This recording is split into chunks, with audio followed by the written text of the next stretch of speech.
singkat aja, nggak usah susah-susah. Yang pasti cerita berdurasi pendek. Ini aja sudah nilai 80, oke? Nah, cerita yang durasinya, yang isinya hanya berdurasi waktu sangat pendek dan tidak ada apanya. Terus ingat, dia belum tamat, hanya seketika. Nah, sekarang kita akan mau mempelajari struktur apa? Struktur cerita pendek.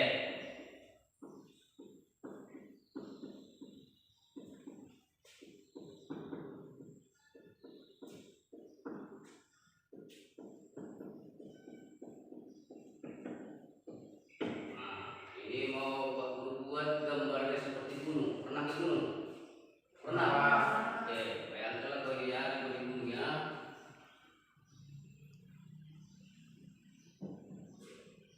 Siapa bisa saya suruh dulu bantu menggambar ke depan? Silakan maju. Siapa? Silakan maju. Tak perlu berpikir-pikir. Ini tidak sulit. Ada langsung saya tunjukkan di sini. Iya. Buat aja, silakan.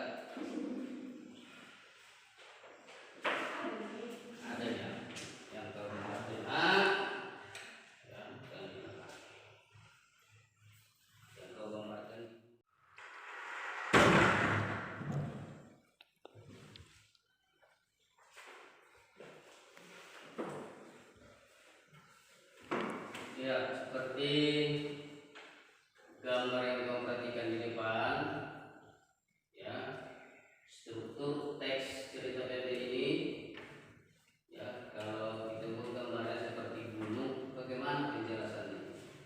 Dia berangkat mulai dari bawah, ya, lihat tanda panah, dia masih pengenalan cerita, ya, diteruskan pengungkapan peristiwa. Teruskan lagi maju ke atas menuju sampai di atas puncak, ya. Kemudian menurun, sudah sampai puncak menurun, ya, sampai kepada penyelesaian atau pengkoda. Nah, apa pemahaman daripada pengenalan cerita? Ya, pengenalan cerita awal. Kamu tentunya saya tahu adalah peminat sinetron Indonesia, ya? Iya kan? Ya, Pak. Kalau kamu perhatikan di dalam awalnya itu, pada awalnya itu, film itu, cerita itu, pengenalan cerita itu memperkenalkan siapa-siapa tokoh, ya, tokoh ini biasanya ada tokoh protagonis, ada tokoh antagonis. Nah, kalau dikatakan tokoh protagonis, apa itu tokoh protagonis? Siapa yang ingat? Coba ya, diarahkan video kepada yang tunjukkan yang menjawab, ya. Siapa yang masih ingat protagonis itu apa ya? Saya, Pak. Ya, arahkan sama dia. Protagonis adalah orang yang memerankan peran yang bersifat baik. Iya. Antagonis adalah orang yang memerankan peristiwa yang jahat. Iya, jadi protagonis itu berlawanan dengan antagonis. Protagonis itu adalah memerankan peran orang baik, sedangkan antagonis adalah peran yang buruk. Ya, jadi ada dua di berlawanan, proto dan antagonis. Nah, dalam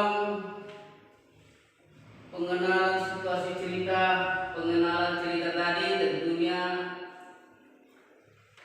sutradara ataupun pengarang memperkenalkan tokohnya siapa, baik itu tadi protagonis yang melakukan peran baik, baik itu antagonis yang melakukan kejahatan.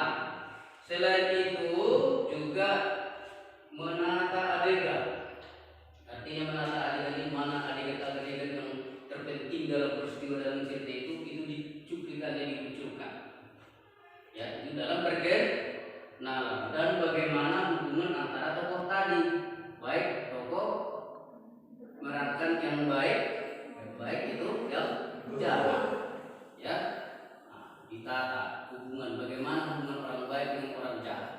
di perkenalan itu sekedar ya cuplikannya. Yang kedua masuk kepada pengungkapan peristiwa bertahap, mulai dia menanjak masuk satu mau masuk dua, mulai dia menanjak itu. Nah di sini sudah menimbulkan permasalahan, ya sudah mulai nampaklah cekcok antara suami dengan istri, sudah mulailah cekcok antara apa yang berteman antara laki-laki dengan perempuan, sudah mulailah menunjukkan sikap tidak baik, sudah mulai terjadi pertentangan dalam pengungkapan peristiwa. Kemudian naik lagi ke atas yang disebut di sini menuju pada konflik. Nah, menuju pada konflik. Apa maksud ini? Sudah mulai di sini heboh. Sudah mulai meningkat persoalannya, sudah mulai tadi. Ya, kalau tadi suami sudah mulai curiga, di sini sudah mulai ketakutan. Ya, sudah ada tanda-tanda rupanya suami sudah mulai selingkuh. Kenapa pulang larut malam? Menuju pada konflik. Ya, itu juga antara suami dan istri. Kenapa kok seringkali pulangnya terlambat? Kenapa kok seringkali tidak makan di rumah? Ada apa? Mulailah sini dicurigakan, mulailah meningkat persoalannya. Naiklah ke paling atas, puncak persoalan, meledaklah bom. Ya kan? Meledaklah bom. Bisa kita artikan apa artinya di situ kalau sudah puncak? Ternyata yang membuat terlambat selama ini suami pulang ke rumah, dia rupanya sudah mempunyai wanita lain, bahkan sudah menikah, dan pada saat itu juga dia sudah minta talak. Ya kan? Puncak berjelas jeritan suara istri. Ya kan? Itulah puncaknya. Itulah puncak persoalannya. Pisahlah suami dengan istri yang pertama dan dia menikah kepada istri yang kedua. Nah, sudah sampai di puncak, tidak ada lagi di atas puncak, ya kan? Dia sudah mulai memutar ke kanan dan membelok ke bawah, menuju kepada penyelesaian langkah-langkah bagaimana jadinya kehidupan tokoh yang protagonis dan juga tokoh antagonis. Mulailah mau menyelam bagaimana nasibnya jadinya. Ya, sudah mulai menentukan bagaimana langkah selanjutnya, bagaimana nasib selanjutnya. Ya, nah masuk kepada penyelesaian sudah menurun dan sama tatarnya seperti awal cerita. Bismillah nampak bagaimana akhir ceritanya ataupun akhir hidupnya, baik untuk tokoh protagonis yang baik maupun tokoh yang antagonis. Biasanya kalau di sini yang sudah selingkuh tadi, yang sudah pisah tadi, yang jahat tadi, suami tadi, dia pun sudah bermasalah dengan istri keduanya, ya, dan dia minta maaf kepada istri pertama, dimaafkan, tapi kalau berujuk kembali, mohon maaf, jalanilah jalanmu, jalanilah jalanmu. Selama ini kita berpacaran, berhubungan, pada hari ini resmi kita tidak siapa-siapa lagi. Ya, jalan-jalanmu, jalan-jalanku dalam ceritanya.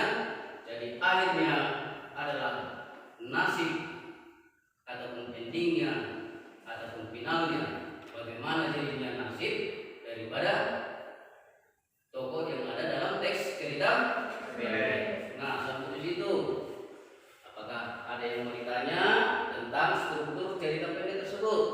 Ada beberapa unsur di sini, mulai dari pengenalan cerita pertama, kedua pengungkapan peristiwa menuju pada konflik, puncak konflik sampai endingnya, koda yang terakhir. Mana tahu ada yang kurang jelas? Silakan siapa bertanya. Biasanya satu orang 5 pertanyaan itu. Kali ini biarlah 5 orang 1 pertanyaan. Ada, silakan tunjuk tangan. Sungguh indah kota Jakarta, lebih indah kota Sibolga. Kalau Anda mau bertanya, tunjuk tangan lalu bertanya. Ya, siapa nak?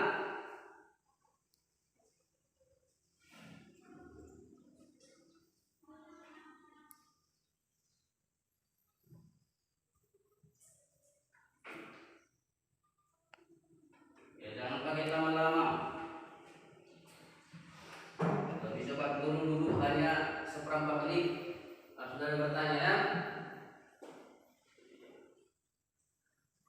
Boleh dipoto nak. Video kan oleh dia muka. Ya silakan. Penggunaan cerpen itu cuma antagonis sama protagonis saja, Pak. Nggak ada lagi penggunaan lagi. Coba dulu tadi ulangi. Dalam cerita cerpen, Ya. cuma ada dua tokoh aja, Pak. Antagonis sama protagonis. Penokohan. Iya.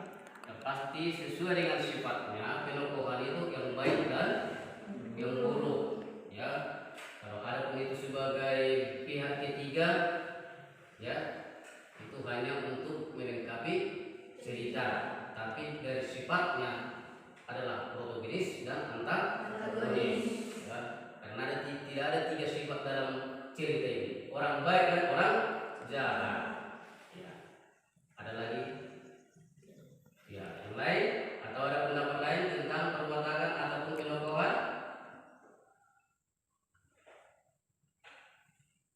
Krisya, ada pertanyaan? Tadi kan Laila bilang apa? Figuran kan tidak masuk dalam penokohan, Pak. Ya, Lalu figuran, gambaran. Ya.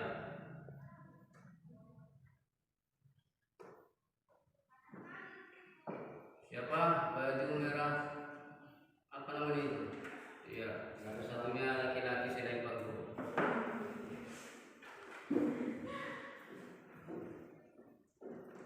Ada mau ditanya nak? Ada Pak? Tidak ada lagi. Belakang? Tidak ada? Ya, baik. Kalau tidak ada, kita buat kesimpulan sebelum pemberian tugas. Oke?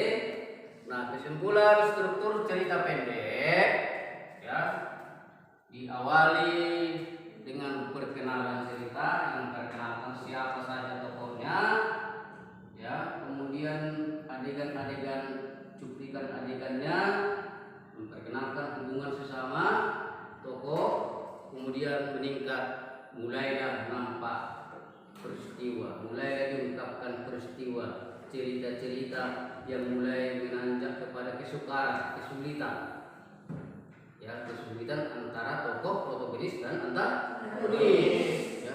Setelah itu berlanjut lagi yang ketiga, menanjak lagi ke atas seperti tanda panah ini, makin menanjak persoalannya ya, makin menanjak persoalan kesulitan kesukaran di sini yang dihadapi tadi semakin meningkat ya, semakin meningkat, tinggal 80% sudah mau ketahuan apa sebenarnya permasalahan dalam teks cerita pendek.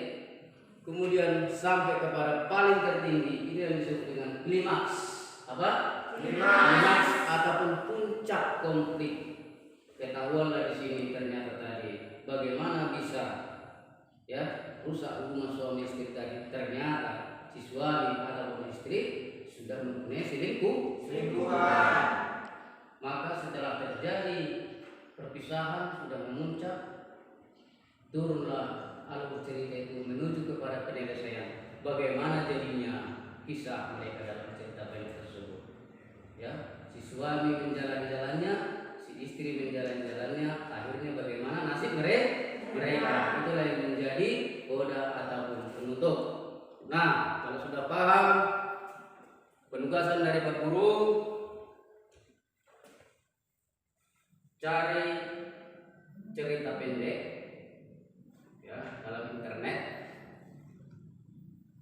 buat clippingnya ya, buat satu judul dan cari di situ batas-batas di mana dia pengenalan cerita, di mana dia pengungkapan peristiwa, di mana dia menuju pada konflik, dan di manalah puncak ataupun klimaks ceritanya, dan di manalah itu sampai penyelesaian. Tentu dalam sebuah teks cerita pendek yang sudah kamu cari tadi dari internet ataupun dari koran ataupun media lainnya, bisa kau pahami unsur demi unsur atau struktur demi struktur dalam teks cerita pendek. Nah, tugas ini akan Pak tagih minggu depan sebagaimana pertemuan kita biasa.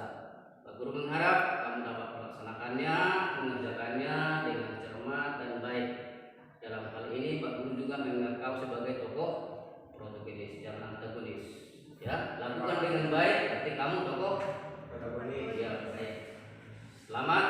lagi, sampai jumpa minggu depan.